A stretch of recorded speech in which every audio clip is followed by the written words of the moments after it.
I now invite Eric, Ulf, and Ronan to switch on their cameras and we'll quickly get started with the panel discussion. I think the first area that I wanted to get started was probably a little bit foundational, right? In terms of this whole notion around pandemic creating unprecedented amount of opportunities in the automation world, everyone thinking of automation as the tool of resiliency and anti-fragility in this period.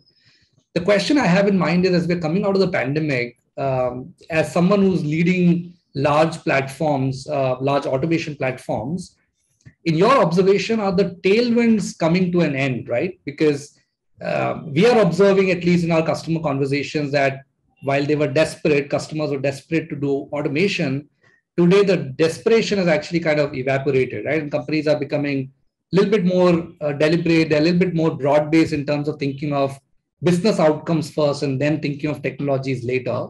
So the question really is, are the tailwinds really over, and is this becoming a little bit more mature in the way companies think about automation? So maybe Eric, if you can get started with you, and then we'll seek a quick point of view from everyone on the forum. But it'll be good to get started with Eric and share your perspective in terms of what you're seeing in the market. Hey, great. Thank you, Praveen, and I'm really pleased to be here. I'm glad I can join Ronan and Ulf this morning and the whole team. So thank you for having Nintex on this panel. I would say from a standpoint of some of these urgent use cases that we saw, particularly early on in the pandemic, where in certain segments of customers, there absolutely was some almost desperation. We don't see as much of that today. I think those use cases we by and large, addressed as an industry. What I would say is, to me, and I was actually on the road last week, I was on the East Coast of the US and took a trip to Canada, visited 6 really large customers of ours that we are at various stages of deploying with, but Fortune 500, Global 1000 class of companies. And all of them are at a position where they've made progress. They have lots of providers. And I would say the one thing I'm seeing consistently is they're looking to consolidate down and do more with fewer. They are looking to continue to progress, but they're much more disciplined now on the value that they're going to get.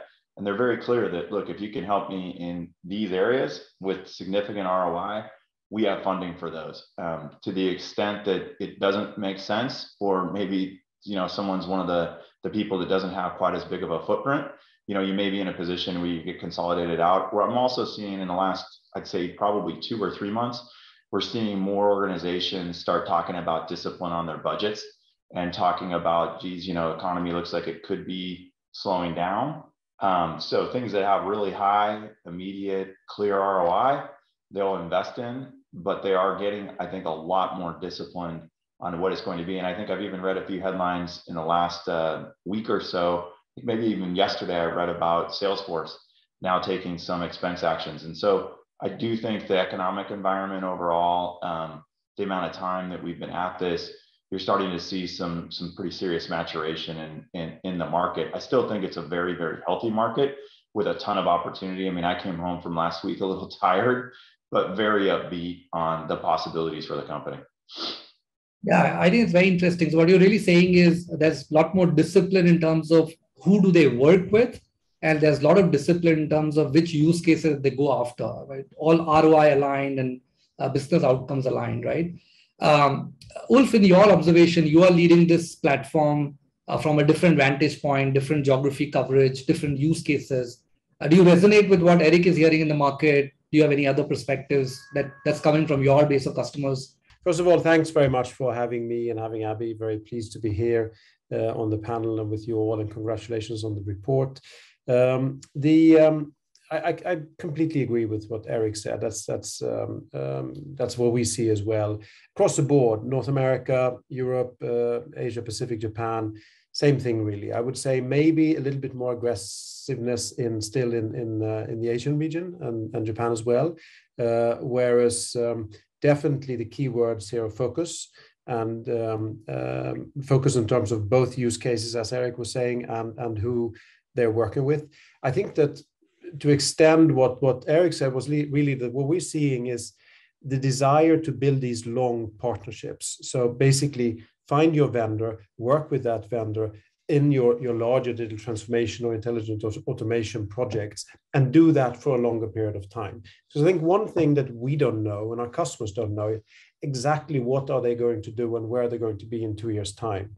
But they want to have a partner that they can work with in come rain, come sun, but also someone that can help innovate with and be very, I wouldn't call it custom development, but be very flexible and agile in terms of where we're going and what we're focusing on.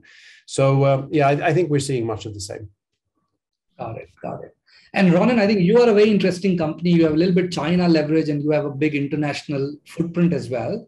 I would almost assume that you probably don't agree with Eric's point on consolidation, because with the way you are growing, you're able to carve out a niche for yourself in the customer base that you have acquired. So it'd be good to hear from you. What are the post-pandemic trends you're observing? Do you agree, disagree with Ulf and Eric in terms of what's happening in the macro environment? What are you seeing in the market, Ronan? Well, first of all, thank you for having me. Really honored to be part of this this panel. Ulf and Eric, your reputation precedes you, and obviously the Zinnov team, great to work with. So I don't disagree with anything they say. I would probably even take it to a much, I take it even further to the right, because what we're seeing with the customer conversations is not just are the tailwinds decreasing, but actually they're increasing. But what's different is the sober way with which they're looking at, these opportunities. You call them systems of experience, with, some call them, automation or hyper automation and fabrics and things like that. But what is common to almost all of the large companies is they've been through that first generation attempt at trying to automate with simple bots, and those have yielded mixed results. And so what they're looking at today, especially in light of what they know is going to happen in the world over the next few months, and hopefully not years, but certainly over the next few months, is a way to get in front of it and look at customer experience, partner experience, certainly employee experience, in terms of how that helps drive, and at the same time drive the operational efficiency. And so that first story that the market was conditioned to buy in terms of deploy these bots and your operations will be magically transformed. I don't think companies are buying that anymore, and they're looking for much more capable platforms that can truly work alongside a workforce, but also address the huge challenges in the workforce. I was looking actually just really recently over the last few months. There've been some incredible studies of what's happening to work in general. One of the ones that I thought was most troubling is this report from Mercer that came out last month, where they say that 81% of employees are reporting feeling burnt out. And this snowball effect, right, which is, we know that there's a great resignation happening. We know they're having a lot of trouble hiring. And then the people that are left that have to do all of this work are being burnt out. Well, guess what's going to happen to them if no urgent action is going to be taken really alongside what you'd recommended. And so we see this actually increasing. And the companies that are seeing and reading the writing on the wall are embracing, this strategy of automation with more advanced technologies.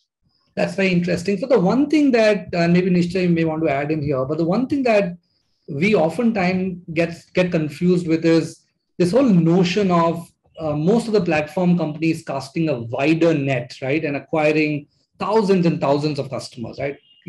Companies take this huge pride in having 5,000 customers, 10,000 customers, 15,000 customers, right? And the problem we see there is when you have such a wider base of customers and very point solution based approach in the market, that is troubling, because the customers are really very, very focused on consolidating vendors, and they're very focused on where they spend money, right? And if as platform companies, no one is thinking about depth engagement and everyone is focused on breadth engagement, then there'll be some erosion of experience, some erosion of value somewhere in the ecosystem, right?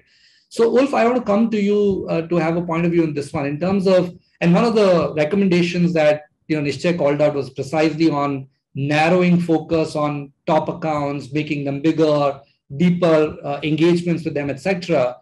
In reality, we don't see that in the market, right? With most of the platforms, right? So what's the conundrum there? What is the challenges that you feel are still limiting platforms to go deeper versus wider? Yeah, I think it's a good question. I think it also depends very much on where you are as a company. Where we are, for example, is we're not at all in a consolidation phase, but very much in a growth phase and in organic growth phase. So for us, it's about a combination of both, where we need new customers, but we also need to grow the existing customers. And if you look at Abby specifically, and I know this is a panel that's broader discussions, but we really moved from sort of OCR and capture focus into an intelligent automation focus. So we're even doing more with our existing customers that we engaged with a few years back as capture customers or even OCR customers. So there's a lot of upscaling inside each and every one. But I think it's all about, but at the same time, we need to focus on bringing on new companies, new partners, and new logos. And if you look at the way we're investing right now in the go-to-market organization, it's really both. So I think what we need to then look at is, what is your customer acquisition cost, and then weigh that against your customer success and support, and being able to bring more revenue out. And actually, it's not about revenue, it's about the value and success that you create for your customer. On the other hand, and again, I don't think that there's necessarily any contradiction in terms between the two. So I think product suite is key here. Rapid onboarding, time to value, incredibly important, and that goes both for the existing customers and of course for new customers, and being able to track that success. So I think that's where we are. It's a combination of both really, but I think the focus, and this will be my last thing, the focus needs to be somewhere. So I think the focus needs to be on what you're actually selling. What are you focusing on in terms of what's problem are you solving and how are you solving it, and not trying to solve every single problem for all the customers. So Eric, there has to be some focus, right? And what we are seeing is that most companies are burning a lot of money in acquiring the long tail, and to an extent that many of them actually don't make any money. There's no margin, there's no EBITDA. You've been a very disciplined company in that sense. You've always had a good growth, good margin structure, everything going well for you. How important is customer success, deeper engagement? I think you alluded to that in your opening remarks as well. What are your observations in that side of the equation? Yeah, so I would agree conceptually with Ulf that there's not necessarily one right answer. Different companies are taking different approaches and can be very successful. And so, I'll speak to what we do at Nintex and kind of our thought process behind it. Our belief is, and where we're at as a company, we have fairly good scale, a good mix of growth and, kind of uniquely high profitability for our industry. In our view, what we're trying to do is make the focus customers that we have very successful. And the thought process we have is that as we make, a certain segment of, say, Fortune 500 and Global 1000 customers successful in key focus verticals, it then gets a lot easier to acquire other customers in the same verticals at the same scale, because they look at, geez, what did we do at XYZ, really large top 5 bank or pharma or, a telco?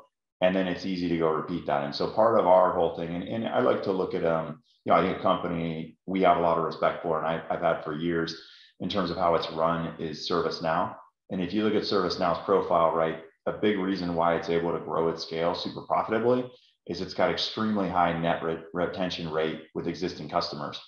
And then it's been able to customers see what they've done in a certain area. Then the new customer wants to be part of it, and they've got a good repeatable playbook of how they make them successful.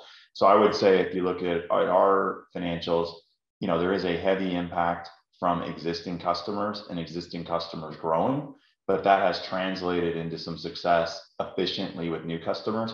And, as Ulf said, you've really got to think about customer acquisition cost and your unit economics. And, like most companies, a new customer is much more expensive to acquire than, getting more value with existing customer. I do think they work together though. The better you do for those existing customers, then to some degree you get a unit economic benefit on new customers. So that's the approach we've taken in the market. That's a good point. So the more good work that you do with your marquee accounts, their ability to use that as a showcase and pull the long tail of customers and thereby reduce the customer acquisition cost.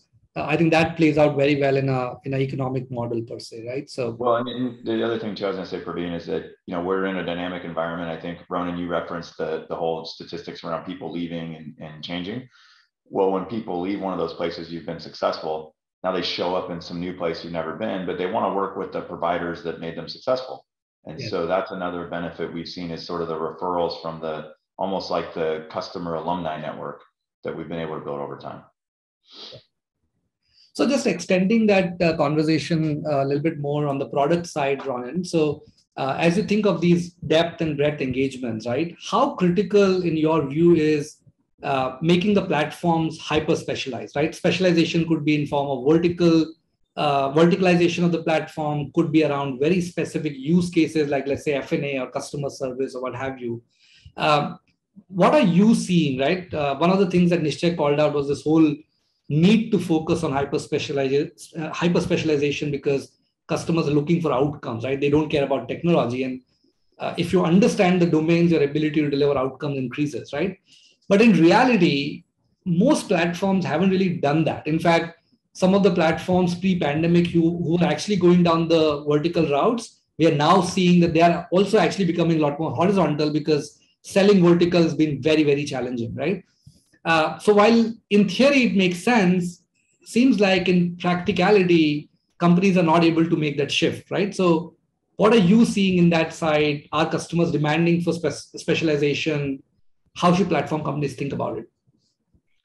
So for students of enterprise software who've kind of seen different waves and categories come and go, you really, there's very little that surprises us in terms of how adoption happens, right? There is this technology adoption life cycle that hasn't changed dramatically over the past 20 years, right? And so if you're thinking of the initial approach and who the early buyers are, right? The pragmatists, they're going to be looking for an innovation platform, and they'll figure out the business case or the business problem they're going to solve with it afterwards. These are great customers to have in the beginning, but this space has actually changed quite a bit in the past few years. Remember that spike going up really only happened around 2017, 2018, and so what we're seeing now is the primary buyers of the technology that we're talking about now, whether you call it systems of experience or automation or what have you, are now the pragmatists. And the pragmatists, they don't want a platform that does a whole bunch of stuff. They want to know, can you solve my problem? And so in the space that we're in, essentially, it's a use case or a business process, right? Whether it's around processing invoices or claims or what have you. And so having those components that you can harvest from previous engagements is extremely valuable, right? These could be the process maps, this could be the machine learning models, these could be templates that are relevant for certain types of documents or connectors. But being able to have almost a digital worker in a box or out of the box models that accelerate deployment are really valuable for these types of buyers. And so it really depends on who you're selling to. And if you believe that the market has shifted into this direction, then you're going to need some of these components in order to at least get your landing deal and then scale. And having those customers, and Eric was talking about the people that go from company to company. So there's also the people that are trained on the platforms or the casual community around it that can develop and put these assets in a marketplace. It doesn't have to come from the vendors. There's a much bigger ecosystem around that. But these are typically going to be industry specific. And the advantage for all of us is that once you have the assets, going to market with these is relatively easy because you can articulate the problem very well because it's very well defined. You have the assets and you know who to target with these messages, and guess what? You have some radiating references. So it's a natural evolution of the market that's driving us towards these directions. I don't know if it's hyper specialization, but it's certainly having industry assets that can be deployed. So I think that's a good point.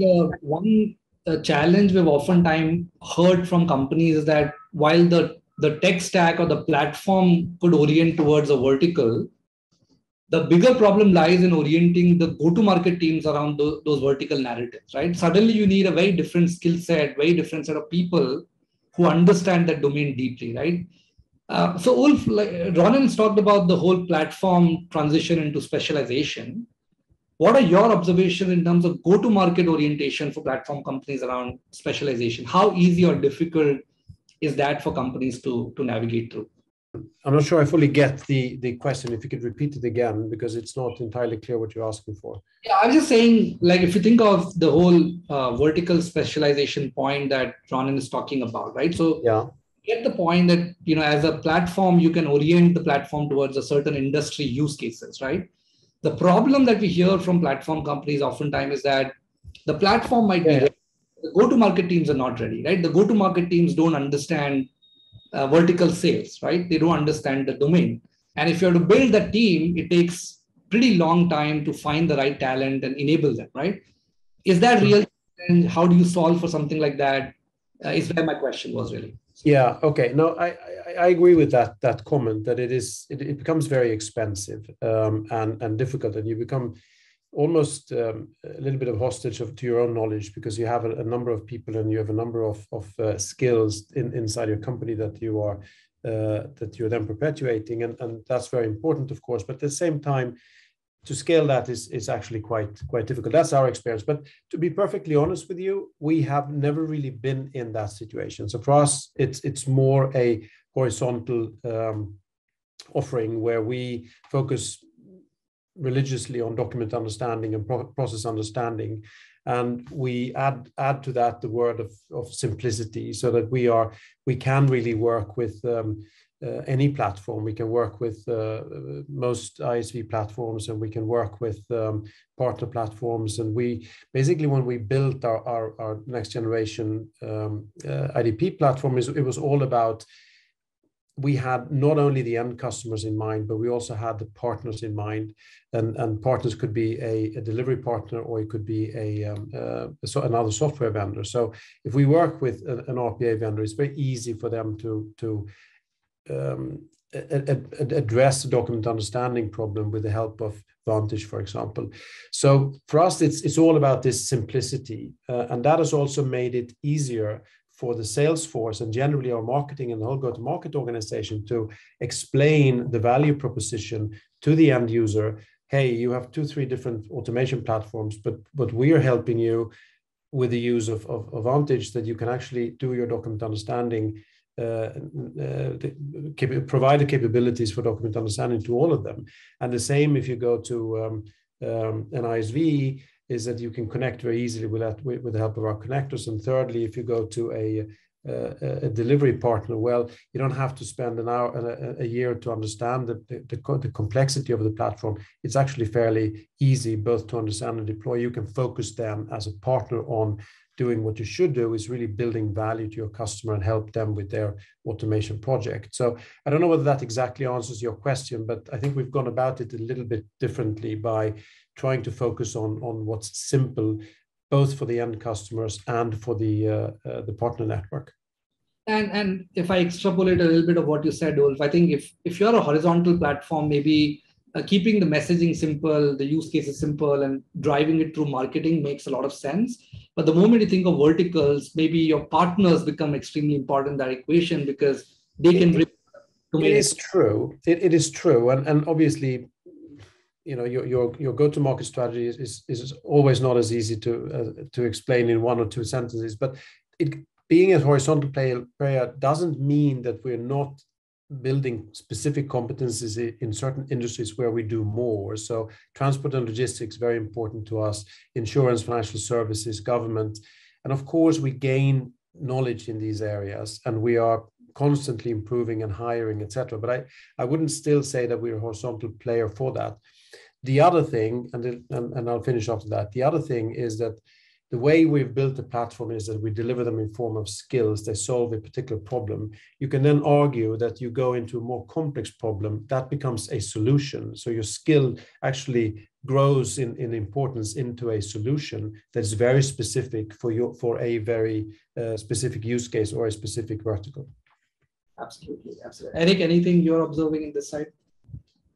Yeah, I mean, I think for us, I guess the journey, if I look back, I've been at Nintex quite a long time. And so when we started and we were way smaller, I think by default, there was no way we could think about any sort of verticalization. We were super, super horizontal, but we went at a common set of problems. We built a good partner network. The partners then brought us into different verticals, and we saw then some concentration occur over time.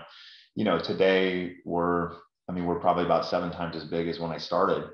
And today, given the scale we're at, we now have a lot more sellers. And so as we think about who we bring into the organization today and how we design territories, I would say we started to have some amount of verticalization become relevant and reasonable and actually make some sense.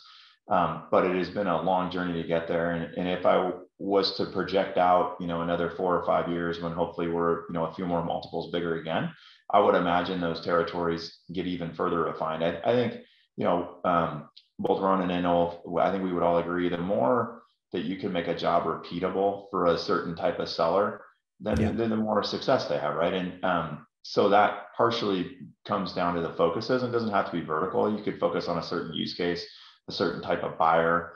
That's not always, doesn't necessarily, one-to-one with a vertical, but the more repeatability, the better. And I would say what we have found is, as we've gotten into the building for a variety of reasons, people that might have like deep government expertise, or maybe they've spent a ton of time in banking or financial services, we've seen those people do pretty well around certain use cases with certain buyers. And so we will have more increased specialization, but it's directly tied to the ability to do that through the scale of the company.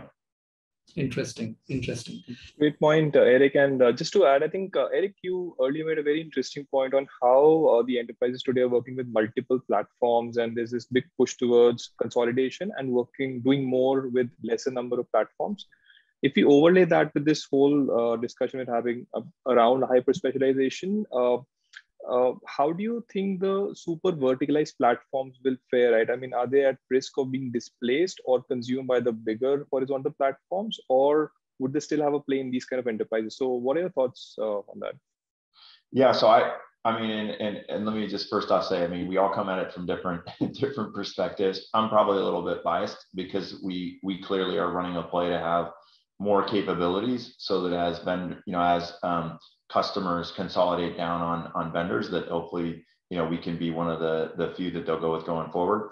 I would say that people that are vertically specialized, I think there's really 2 different scenarios. So there's vertical specialists who are really narrow, like they might do one thing for that vertical. I think that to me would be pretty risky because even though they may be really, really, really good at their one thing, I think as the customer consolidates down, if there's another provider that's also doing a good job, but might do more, have a broader set of capabilities, I think those providers are definitely at risk. And, we just made an acquisition of a really good, very focused company in Cryon. One of the things I heard last week is I went out and met a bunch of the mutual customers, is I think that had they not joined forces with us, some of those customers may have made some different decisions over time, because they were looking to consolidate down and they saw Cryon as a more narrow specialist. With Cryon now part of Nintex, they've rethought how they see what we can do. So I think vertically specialized companies that have fairly broad capabilities for that customer, I think the customer will look at them and they'll be in a good position to still survive. I think vertically specialized companies that are super, super narrow, I think are the ones that are most at risk, at least from the discussions that I've been having in the market. Yeah, just extending that a little bit, and all 3 of you have been very, very acquisitive. Ronan, you're probably the latest one to acquire companies and consolidate the market in this particular space. Now, the one question that we are starting to hear from companies is that because the market valuations are down and the tech stocks are going through a certain phase, etc., the sellers are not really looking to sell anymore, right? They are probably waiting for the right timing. They're waiting for the valuations to come back, etc. So there's a little bit of I would say, conservativeness in terms of sellers being available in the market in general, right? And the other problem we are seeing is most of the platform companies, and we analyzed about 100 largest platform companies, including all three of you. And our understanding is that only 30% of the companies have a global talent pool leverage, meaning they are in many parts of the world leveraging the most innovative talent that they can find, right? So the globalization intensity of these companies is very low, which means that their access to talent is very constrained, right? And then obviously we have great resignation, great reshuffle. The cost of acquiring talent itself has increased, right? So on one side, you're not able to acquire companies because they are in a wait and watch mode. On the other side, you're not able to find the right talent who can help you accelerate the product roadmap, right? Given that you have been in this space, you've been very acquisitive, you are globalized to a certain extent, what would your recommendation be to those companies in the current times, right? How should they think of accelerating their product roadmap, given that they are constrained on both M&A side, like they're not able to find the right assets, and they're not able to find or retain the talent itself? So Ronan, maybe I'll start with you. What will be your recommendation to companies in this zone of struggle, if I may? So are you referring to the companies that are potential acquisition targets, the ones that will be acquired? No, so I'm just saying that companies who want to acquire, they are not able to find the right targets because the targets don't want to sell because the valuations are not high at the moment, right? So the sellers are in a holding pattern. They're not selling desperately. So therefore, as a buyer, you're not able to acquire assets that frequently. And then as the same company, you're also not able to hire talent effectively because it's expensive, it's not available, etc. So how do you then accelerate? If you're not able to buy companies, if you're not able to hire people, how do you then accelerate the roadmap? So I think the situation is I mean, you're right in your assessment, but I do think it's more complex because if you think of these companies and how much more difficult it is for them to get to basically the fundraise at this time, this is putting a constraint on them, and also they're finding it very difficult to get talent. Typically, if they're a smaller, where the brand isn't well known yet, or they haven't yet hit that inflection point. So I think it sort of depends on what the outcome that they want is, right? I mean, some is, they were built to solve a very niche problem and actually would do a lot better with a company that can help them scale. I'm not sure if this answered your question, but I do feel that it's not as stark in terms of acquisition targets. I think there's still a lot of value there, and companies willing to make that move. Maybe then it's just a question of what is the right choice in terms of the valuation of those companies, and can the packages be a little bit more creative, maybe even success-based. That's how I would approach it. Got it. Ulf, you've been operating in the war zone. You have talent exposure in some part of the war zones as well. What is your take on the whole talent situation, asset availability for acquisition? What are the kind of trends you are seeing there in the market?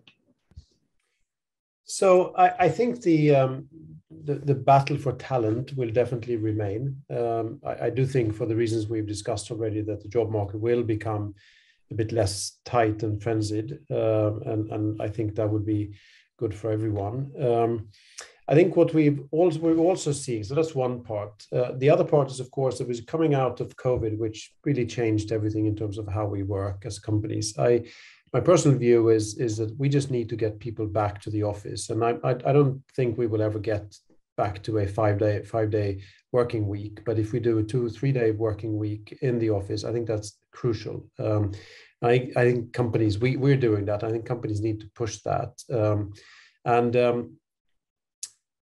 At the same time, I mean, for the obvious reasons, right? But at the same time, that means the office plays a different role. So your whole sort of office setup, your design, what you're expected to do, and how you plan a workday or the presence of your teams in the office will be very important.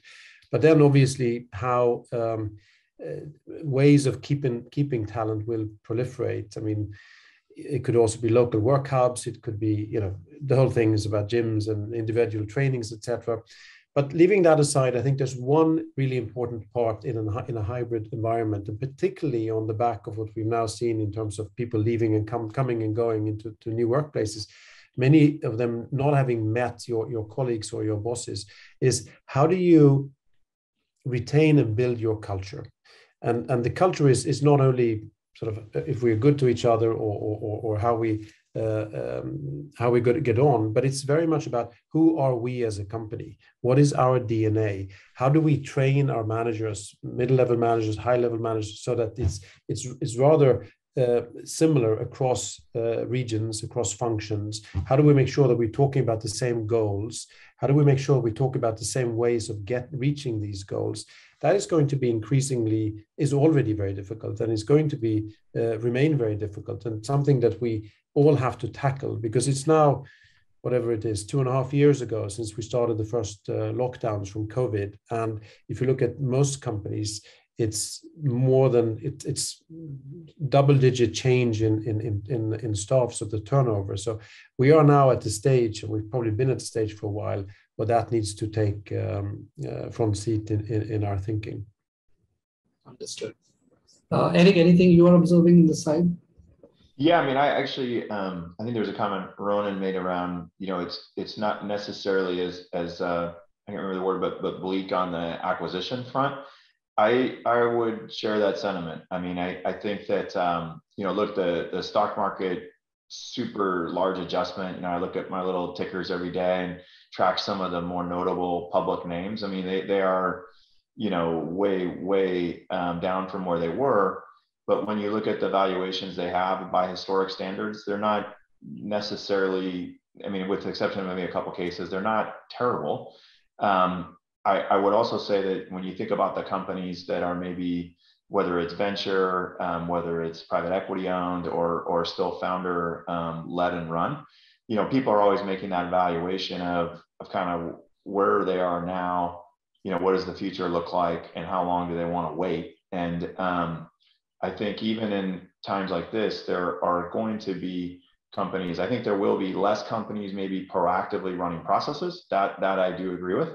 But in terms of companies that, you know, all of us, like the three of us might want to proactively reach out to, I think people are still willing to engage.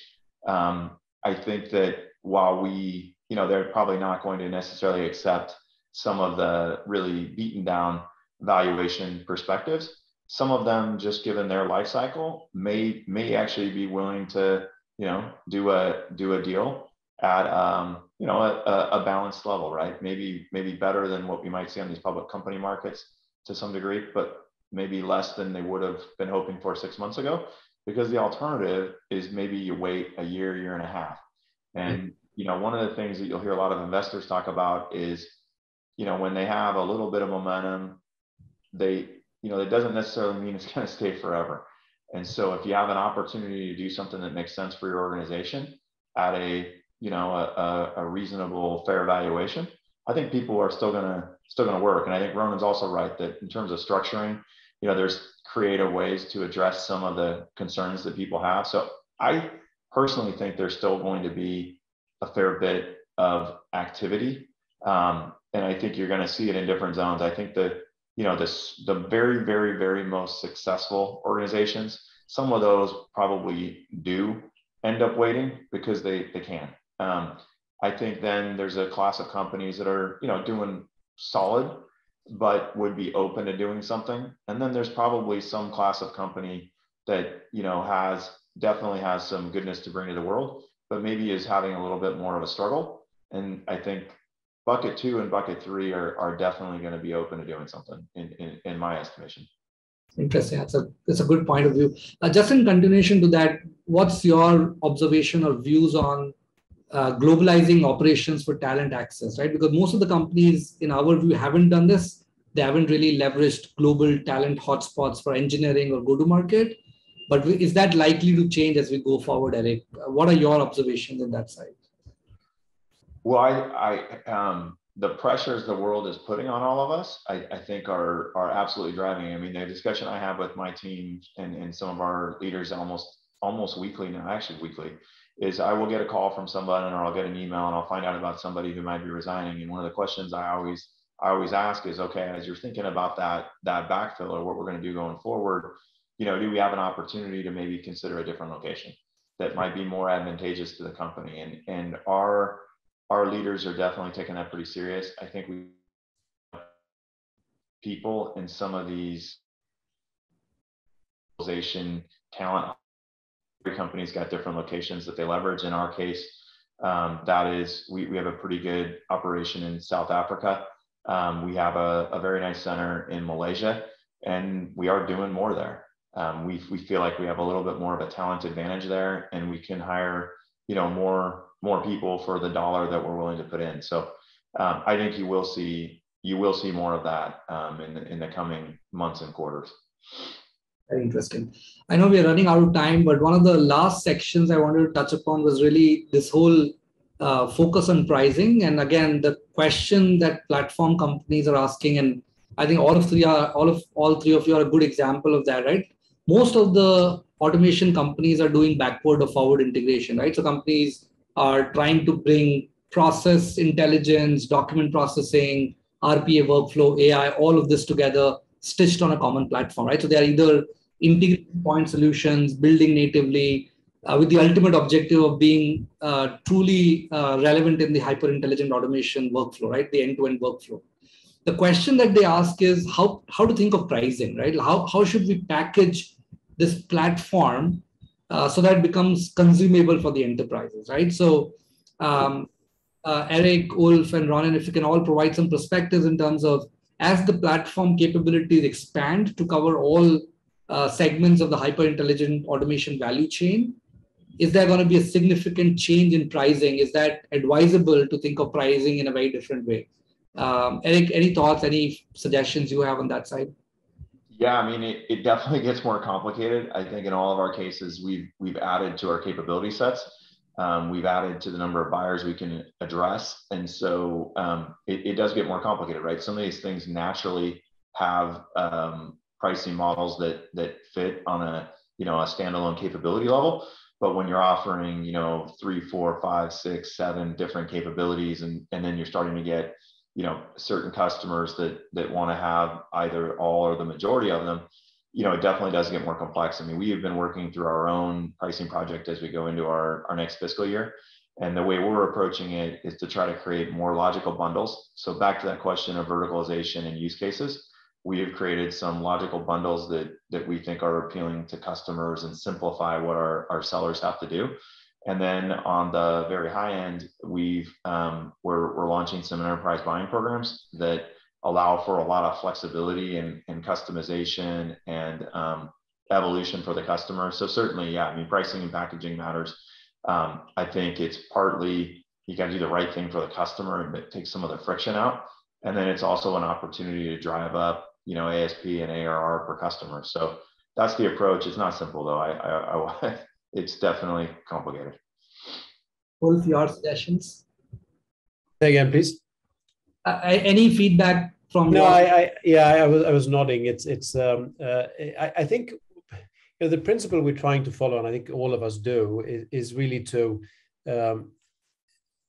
align pricing and packaging models with a full offer to the customer, and not a Chinese menu, but really a solution that solves the problem we're trying to solve, and allowing, this is very important, allowing the customer to measure and sort of validate what the cost of this automation, what they're buying, against their actual results.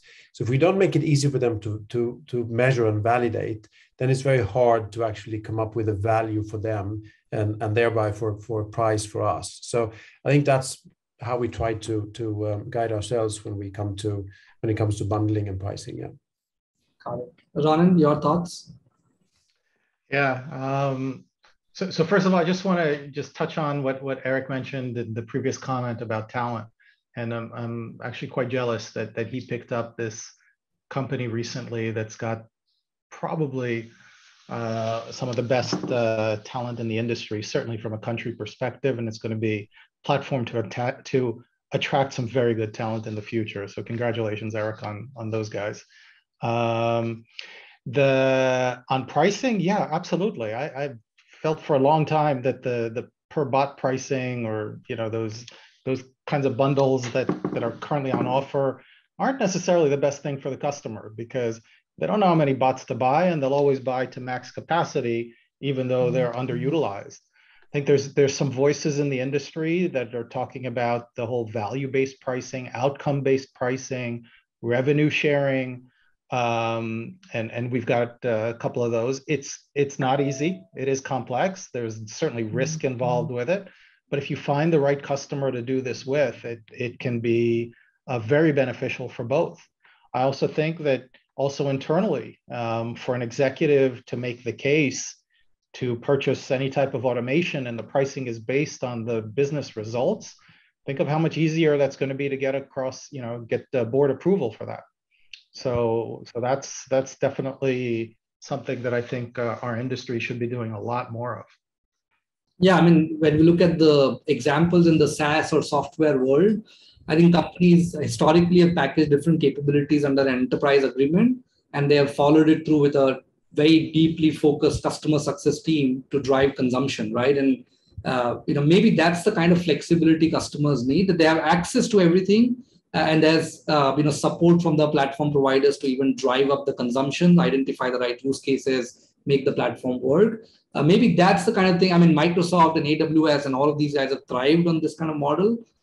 Maybe in the automation world also, as enterprises think of this as a strategic platform for transformation, maybe that kind of arrangement might also be useful in the automation world as well. So yeah, I'm sure that Ulf and Eric get pitched from all these service providers just as often as I do. And if one of them were to come to either of them and say, we're going to help you with, for example, business development, but I'm only going to charge you if you close the deal, or some percentage of the license fee.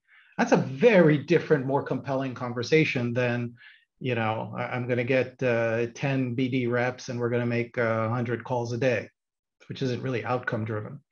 Yeah. So I am looking forward to having somebody in that space pitch me that. They definitely get my attention. Awesome. I know we are almost about time. Nisha, anything that you want to ask the forum before we sign off?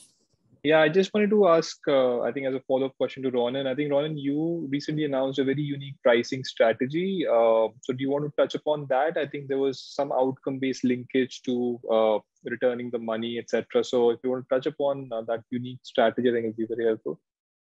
Yeah, it's a very simple statement. It's basically a performance guarantee where we're guaranteeing the business results of the automation initiative. And if we don't meet it, then it's a very simple, we return the money. It's not for every industry. It's not for every use case. As you were saying, Praveen, it's for those industries and use cases, which we've done, tens or hundreds of them before, and have the confidence. For example, I think if you are doing something like automation of claims or invoices or KYC, and you've done enough of them, the 50th one, there aren't going to be that many surprises. And so that's really the key there, is to have that muscle memory, but also to commit to those outcomes. And I think that our experience so far is in the light of what we were talking about before, and you were mentioning those fundamental structural changes in the world and how companies are getting ahead of that. It's resonating really well. Awesome. Perfect. I think it's been a really good conversation. Thank you so much for very candidly sharing your thoughts on the strategies that platform companies should deploy to be able to get a sizable portion of this massive 300 billion market opportunity that's in front of every one of us. Really excited about the report. So for the audience, please do log into Zinnov website and get your free copy. It's a lot of hard work over the last 6 months that has gone into preparing this report. I'm pretty sure you love reading portions of it, and feel free to share feedback with us. Eric, Ulf, Ronan, really appreciate your time today, and thank you for always being very supportive to the work we're doing. Thank you for being part of our community, and thank you for everything that you're doing for the automation industry. We truly appreciate your companies, your products, and your approaches to the market. We wish you very best, and look forward to connecting again on another similar forum over the next few weeks. Thank you so much.